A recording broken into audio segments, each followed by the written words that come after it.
Mtume sallallahu alaihi wasallam aliwahi kuwahadithia Waislamu akasema, inna thalathatan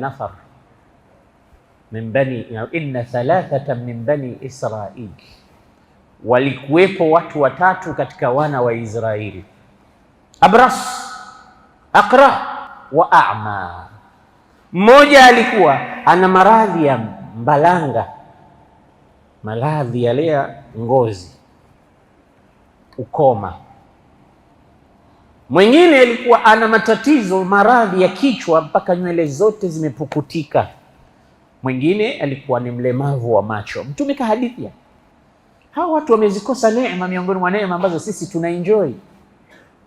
Mtume akasema, fa arada Allahu an yabtaliyahum, Mwenyezi Mungu hawa watu akataka kuwapa mtihani, kuwajaribu. Fa arsala ilaihim malaka, akawatumia malaika. Malaika akaja mwanzo kumjia yule aliyekuwa na maradhi ya ngozi ya ukoma, akamuuliza, ayu shay'in ahabbu ilaik, wewe unapenda kitu gani? Akamwambia, mimi kama kuna kitu nakipenda, an yuida ilayya wa an yakuna liya jildan hasanan wa launan hasanan, nataka ngozi yangu irudi nzuri, nataka rangi yangu iwe nzuri. Tizama, hakusema nataka ngozi tu wala rangi tu, akisema la, launan hasanan, rangi nzuri. Kwani unafikiri rangi tu? Kuna rangi nzuri na rangi mbaya. Sasa sema mimi nataka nzuri, kama tunavyoona sisi wanadamu tunasema hichi kizuri, hichi kibaya. Basi anasema famasahahu, Mwenyezi Mungu yule malaika akamfuta, akampapasa katika mwili wake. Faada ilayhi jilduhu, atahu Allahu jildan hasanan wa launan hasan, Allah akamponya maradhi yake, akapata ngozi nzuri, akapata na rangi nzuri. Kisha akamuuliza, baada ya kupata ngozi nzuri na rangi nzuri, sasa amefurahi, wa yauda ilayya wa yudhhiba anni ma qad qadarani nnas, hudhia, kuna watu hata mkono hawanipi, watu wananikimbia kwa rangi hii na ugonjwa huu. Sema yote ile ikaondoka. Akamuuliza swali la pili, ayul mal ahabu ilaik, unapenda mali, biashara gani? Akamwambia, mimi nikipata ngamia nitakuwa mambo yangu yamekaa sawa. Nasema fa u'tiya, akapewa jamalan au naqatan ashra, gamia la kike lenye mimba, mwezi wa 9, likazaa, mali ikawa nyingi, mpaka wanasema famala bihi alwadi, ikawa jangwa lote, kila ngamia unaimuona ni ngamia wa yule bwana, akawa tajiri mkubwa. Hizi ni neema za Allah. Kisha akamwendea yule aliyekuwa na ugonjwa wa kutoota nywele, akamuuliza kama alivyomuuliza yule mwingine, ungependelea kitu gani wewe? Akamwambia, nipate nywele nzuri. Naye pia yule kisha sha'ran hasana, nywele nzuri, sio nywele tu, nywele nzuri. Akampapasa katika mwili wake, nywele zikarudi. Mali gani unataka? Akasema ng'ombe. Akapewa bakara, ng'ombe hamila, lililobeba ujauzito, kazaa, mali zikawa nyingi. Akaendewa yule watatu ambaye alikuwa kipofu. Hadithi hii katika Riyadhus Salihin, ukisoma babul muraqabatullah, nadhani utaipata pale. Imamu Muslim kaisimulia, anasema yule kipofu, unataka nini? Anasema, an yauda ilayya basari hatta ara nnas. Angalia tofauti yake na wale wengine watatu. Mimi nataka macho yangu yarudi, nione watu. Piga mstari chini ya neno lake, macho yarudi nione. Hakusema macho mazuri, kwani hakuna macho mazuri duniani? Macho mazuri yapo, kuna wengine hufitinika kwa macho. Sasa yeye wakati wa kuomba hakusema, bwana wenzangu wasema jildan hasanan, launan hasanan, sha'ran hasanan, na mimi nataka ainan hasana, macho mazuri. Hakusema macho, an yuida ilayya basari hatta ubsir, nataka nione. Watu wanapita huku kuna mimi niwaone hao watu. Lakini sio macho mazuri, macho tu nipe. Mwenyezi Mungu akamrudishia macho yake, akamuuliza unataka nini? Mali gani? Biashara gani? Sema mbuzi ananitosha. Hakutaka yeye kama wengine, mbuzi. Akajaliwa kupata nini? Mbuzi walida, mzazi mwenye kuzaa sana, kazaa mpaka akaenea mali.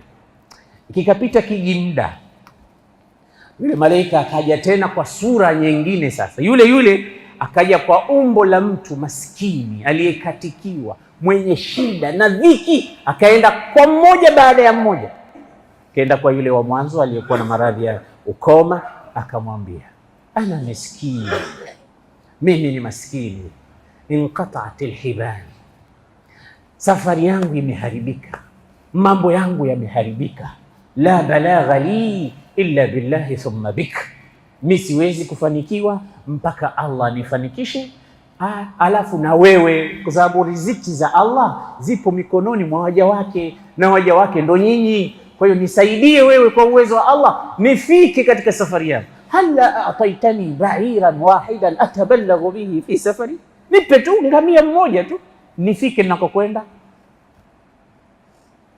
Sasa sikiliza jibu la mtu huyu. Akamwambia, bwana, alhuququ kathira, usione hivi bwana, madeni ni mengi hapa na haki ni nyingi za watu. Kuna wengine kama wewe mamia wapo hapo, kuna mambo mengi. Sikiliza mwanadamu namna hashukuru neema za Allah, na huwa haoni tabu hata kusema uongo. Haya, haki gani zimekuwa nyingi? Wewe si ndio ulikuwa huna kitu wewe mpaka watu wanakukimbia? Umekuja umekuwa na mabadiliko, eti unasema mambo mengi. Mambo mengi yepi? Yule malaika akataka kumuonyesha kwamba anamjua yule alikotoka. Kasema neno, kaanni aarifuka, wewe sina kujua wewe, kana nakujua jua wewe, liwe kukuona wapi wewe? Sema homa kunta faqiran, wewe ulikuwa maskini sana, una kitu wewe, ulikuwa majudhumu na watu wanakukimbia. Yule bwana akaanza kuwa mkali zaidi. Sema mimi maskini, hii mali unaiona, warathtuhu, nimeirithi, kabiran an kabiri, kutoka kwa mababu na mababu waliotangulia. Araaitum, vipi mnaona ndugu zangu, vipi mtu anaamiliana na neema za Allah? Yule malaika akamwambia, haya, in kunta kadhiban fasawfa yusayiruka Allah ila ma kunta, kama ni muongo, si mkweli unayoyasema, Allah atakurudisha kule kule ulikotoka, vile vile ulivyokuwa kabla ya hivi sasa utarudi. Kwa heri. Akaondoka. Kisha akamwendea yule mwingine wa pili alikuwa hana nywele, akamwa hivyo, na shida, nataka unisaidie. Yule bwana majibu yake yakawa kama wa mwanzo. Akamwambia hivyo, kama ni muongo utarudi kama ulivyokuwa. Kenda kwa yule alikuwa kipofu, akamwambia, bwana, mimi miskinun ibnu sabili, sina mizi zozote za safari yangu, nimekuja kwako unisaidie. Yule bwana akamwambia, usikamilishe, wallahi la ajhaduka alyawm, leo umekuja wewe, tizama hichi kilichokuwepo hapa katika mali zangu, khudh minha ma shit, chukua kiasi chochote unachotaka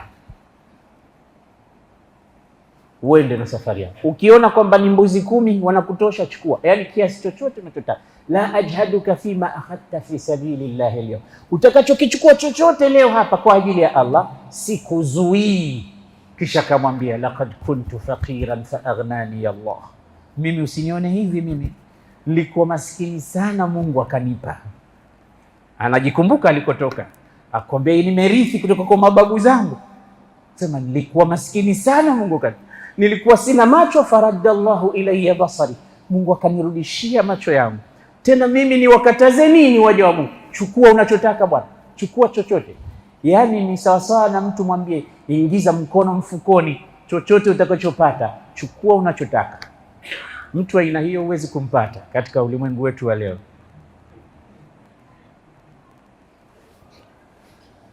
Dr. Mustafa Sibai katika kitabu chake cha Hakadha Allamatni Alhayatu, hivi ndivyo maisha yalivyonifundisha, anasema ndugu yako wa kweli, man fataha laka qalbah, ni yule aliyekufungulia moyo wake, wa fataha laka jaibah, na akaufungua mfuko wake kwa ajili yako. Huyo ndo ndugu yako, yani moyo wake kaufungua, yani fataha laka baba qalbihi qabla an yaftaha laka baba baiti, kaufungua mlango wa moyo wake kabla hajafungua mlango wa nyumba yake, uko wazi kwa ajili yako. Kisha kakufungulia mfuko wake, ndio huyo anamwambia chukua unachotaka, niachie unachotaka. Yule akamwambia la barakallahu laka fi malik, Mungu akupe kheri katika mali yako, mimi sihitaji chochote. Innama bulitum ibtulitum, nyinyi na wale wenzako wawili mmeonjwa, mmepewa mtihani. Wa radiyallahu anka wa sakhita an sahibaik, lakini wewe umefaulu, Mwenyezi Mungu amekuwa radhi nawe, lakini wenzako wawili Mungu amewakasirikia. Wale wawili wote wakarudi katika maradhi yao ya zamani na umaskini waliokuwa nao. Huyu bwana akaendelea kubarikiwa. Neema ya Mungu ukiishukuru utazidishiwa. Kisa hiki kwa kweli siwezi kukimaliza bila kukumbuka maneno ya mwanachuoni mmoja kutoka Saudia, Dr. Muhammad Al-Arifi. Aliwahi kusema, anasema siku moja alipigiwa simu, anasema siku moja alipata habari nzito, akatuhadithia na sisi katika mitandao. Anasema yupo bwana mmoja tajiri sana alikufa, lakini kwa bahati mbaya au nzuri, huyu tajiri alikuwa hana mrithi hata mmoja, hana mke, hana watoto, hana baba, hana mama. Mali aliyoacha ni multi bilionea, sio tajiri mdogo, mali nyingi sana, alikuwa na viwanda na mabiashara, lakini anakufa hana mrithi. Ikatafutwa details za hii family, ikakutikana anao ndugu zake wa mbali, ambao Waswahili wanasema ni kama ule udugu wa makopa kukutana katika pakacha au kapu. Yani unao ndugu zako wengine, siji mtoto wa shangazi wa babu huko hamkutani, isipokuwa sasa wale maadamu wale warithi wa karibu hawapo, wanakuja karibu. Maadamu asli na far'i haipo, wale watakuja karibu. Sasa wao ndo watakuwa nani? Warithi, kwa sababu hakuna anayewazuia. Ni jamaa zako wa mbali, wale wa karibu hawapo, wao ndo watakuwa karibu. Bwana wakapigiwa simu na kadhi, bwana njoni hapa, kuna kadhia fulani. Wakatetemeka, kuna nini kwa kadhi? Watatu, tumefanya nini? Tunaitwa kwa kadhi.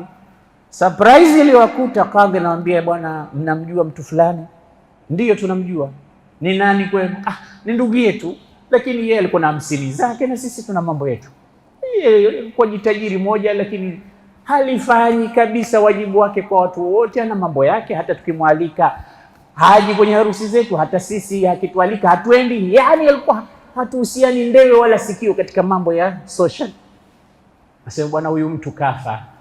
Kadhi anawaambia, sasa kama kafa, sisi umetuitia nini? Sisi hatuna habari nayo mtu, basi Mungu amrehemu, kwa heri bwana kadhi. Ambia no, huyu mtu tumeangalia katika warithi, hakuna warithi. Nyinyi mnamjua babake au mkeo wa watoto? Asema si, hatuna habari yoyote, hatumjui namna alivyokuwa naishi, hatujui chochote.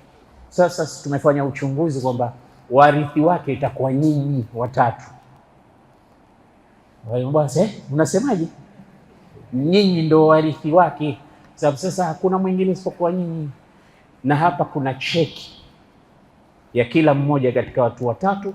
Tumepiga hesabu ya mirathi, mali alizoziacha kila mmoja, nyinyi atapata zaidi ya dola milioni 30 milioni kwa pesa za kule rial, na ukilinganisha na dola zaidi ya milioni 30 each, kila mmoja anapata.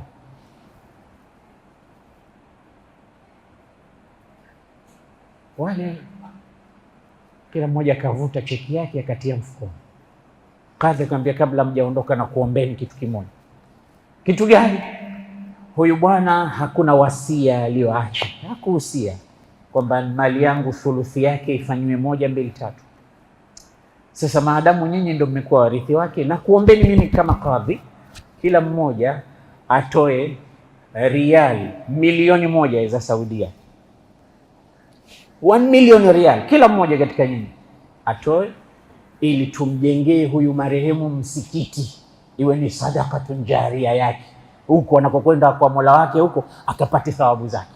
Kwa hiyo mmoja katika hizo pesa atoe 1,000,000. Zishakuwa haki yenu hiyo, kila mmoja atoe 1,000,000 riali. Mmoja akasema, mimi nina madeni mengi sana. Mmecheka sana ndugu zangu, lakini mnaona kiasi gani mwanadamu alivyo. Hizi mimi mwenyewe nina madeni. Haya madeni hayo yamekuja saa ngapi? Wewe ulikuwa unajua kama kuna hela hizi? Kuna watu wengine nyoyo zao ni sawa sawa na chuma, hata jiwe. Mwenyezi Mungu anasema, bal ashaddu qaswa inna min alhijarati lama yatafajjaru minhu alanhar inna minha lama yashaqqaqu fayakhruju minhu alma inna minha lama yahbitu min khashyati. Lakini nyoyo ngumu.